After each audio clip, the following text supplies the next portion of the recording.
தமிழகமெங்கும் கிளைகள் கொண்ட Annamal institute of hotel management and hospital management படிப்பில் சேர்வதற்கான அட்மிஷன் நடைபெறுகிறது.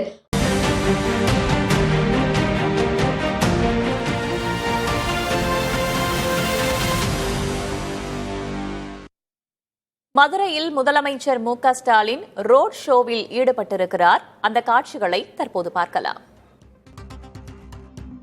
நாளை திமுகவின் பொதுக்குழு கூட்டம் நடைபெற இருக்கிறது. இந்நிலையில் இன்றைய தினம் மதுரையில் தற்போது ரோட் ஷோவில் முதலமைச்சர் மு.க. ஸ்டாலின் ஈடுபட்டுள்ளார். சுமார் 25 கிலோமீட்டர் தூரத்திற்கு அவர் ரோட் ஷோ மேற்கொள்வார் என்றும் கூறப்பட்டிருக்கிறது. பெருங்குடி முதல் ஆரப்பாளையம் வரை வாகனத்தில் முதலமைச்சர் மு.க. ஸ்டாலின் ரோட் ஷோ செய்து வருகிறார்.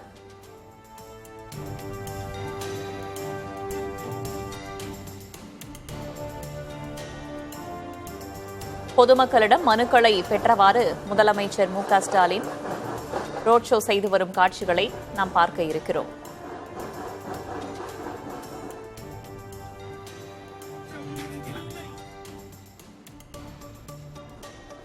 மதுரை மாநகரில் 25 கிலோமீட்டர் தூரத்திற்கு முதலமைச்சர் மு.க. ஸ்டாலினின் ரோட் ஷோ தற்போது தொடங்கியிருக்கிறது. நாளை திமுகவின் முக்கியத்துவம் வாய்ந்த பொதுக்குழு கூட்டமும் நடைபெற இருக்கிறது. அதில் பங்கேற்று முதலமைச்சர் மு.க. ஸ்டாலின் உரையாற்ற இருக்கிறார். இந்த நிலையில் தற்போது முதலமைச்சர் மு.க. ஸ்டாலின் ரோட் ஷோ மேற்கொண்டு வருகிறார். நேரடி காட்சிகளை பார்க்கிறோம்.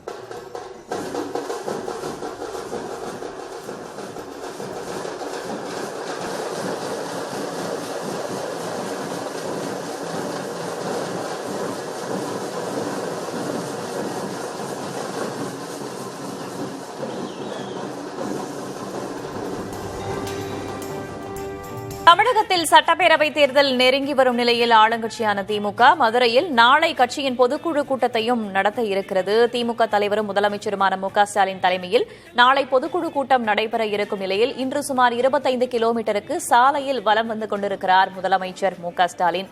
அந்த காட்சிகளை பார்க்கிறோம். கூடுதல் தகவல்களை வழங்குவதற்காக செய்தியாளர் சுபாஷ் இணைந்திருக்கிறார். சுபாஷ், இந்த ரோட் ஷோ எங்கு தொடங்கி எங்கு நிறைவடைய இருக்கிறது? இடையே வாகனத்திலிருந்து இறங்கி மக்களை அவர் நேரடியாக சந்திக்கும் வேறு ஏதேனும் திட்டம் இருக்கிறதா? கண்டிப்பாக வேதவள்ளி, மதுரையில் இன்று ரோட் ஷோ நிகழ்ச்சியை தமிழக முதல்வர் இன்று தொடங்கியுள்ளார். இதற்காக சென்னையிலிருந்து மதியம் 1 மணிக்கு மதுரை விமான நிலையம் வந்த முதல்வர் விமான நிலையம் அருகே உள்ள தனியார் விடுதியில் ஓய்வு எடுத்திருந்தார். இந்த நிலையில் நாளை நடைபெறும் முத்தங்குடி பகுதியில் நடைபெறும் திமுக பொதுக்குழு கூட்டத்தில் பங்கேற்பதற்காக தற்போது வருகை தந்திருந்தார். இந்நிலையில் இன்று ரோட் ஷோ நிகழ்ச்சியானது திட்டமிடப்பட்டிருந்தது. அதன்படி இன்று தனியார் விடுதியிலிருந்து புறப்பட்ட தமிழக முதல்வர் மு.க. ஸ்டாலின் தற்போது பெருங்குடி பகுதியில் உள்ள அம்பேத்கர் சிலையின் முன்பாக இந்த ரோட் ஷோ நிகழ்ச்சியை தொடங்க வைக்கப்பட்டது. இந்த நிலையில் அந்த பகுதியில் இருந்து அப்படியே தொடர்ச்சியாக அவுனியாபுரம், வில்லாபுரம், ஜீவா நகர், ஜெயந்திபுரம், டிவிஎஸ் நகர் உள்ளிட்ட பகுதிகளில் ரோட் ஷோ நிகழ்ச்சியானது தற்போது நடைபெற்று வருகிறது.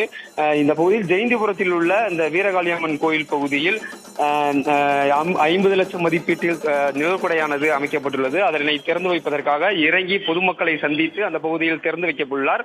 அதனைத் தொடர்ந்து அங்கு ரோட் ஷோ நிகழ்ச்சி மீண்டும் தொடங்கப்பட்டு ஆரப்பாளையம் புதுல் ஜெயில் ரோடில் பகுதியில் உள்ள முன்னாள் மேயர் முத்துவின் சிலை, வெங்கல சிலையை திறப்பதற்கான செல்கிறார். அதனைத் தொடர்ந்து அங்கிருந்து சாலை மார்க்கமாக ரோட் ஷோ நிகழ்ச்சியானது அவர் பயணிகள் விடுதிக்கு சென்று ஓய்வெடுக்க உள்ளார். தொடர்ந்து நாளை உத்தங்குடி பகுதியில் நடைபெறும் பொதுக்கூட்டத்திலும் மு.க. ஸ்டாலின் பங்கேற்க உள்ளார். இந்த பெருங்குடி பகுதியிலிருந்து அந்த பயணிகள் விடுதியில் ஓய்வெடுக்கும் அனைவருக்கும் 25 கிலோமீட்டர் தூரத்திற்கு தமிழக முதல்வர் தற்போது ரோட் ஷோ நிகழ்ச்சியை தொடங்கியுள்ளார். சாலை நெடுகிலும் போலீசார் பாதுகாப்பில் பொதுமக்கள் அணிவகுத்து நிற்கும் காட்சிகளை நம்மால் அந்த நேரடி காட்சிகளில் பார்க்க முடிகிறது. தொடர்ச்சியாக மக்களிடம் மனுக்களை பெற்றுக்கொண்டே ரோட் ஷோ நிகழ்ச்சியாக தற்போது முதல்வர் தொடங்கி இருக்கிறார். அடுத்த நிகழ்ச்சியாக ஜெயந்திபுரத்தில் உள்ள இந்த வீரகாளியம்மன் கோயில் பகுதியில் இந்த 50 லட்சம் மதிப்பீட்டில் தற்போது அந்த புது பயன்பாட்டிற்காக தொடங்கி வைக்க உள்ளார். வேதவள்ளி, தமிழகமெங்கும் கிளைகள் கொண்ட Annamal institute of hotel management and hospital management படிப்பில் சேர்வதற்கான அட்மிஷன் நடைபெறுகிறது.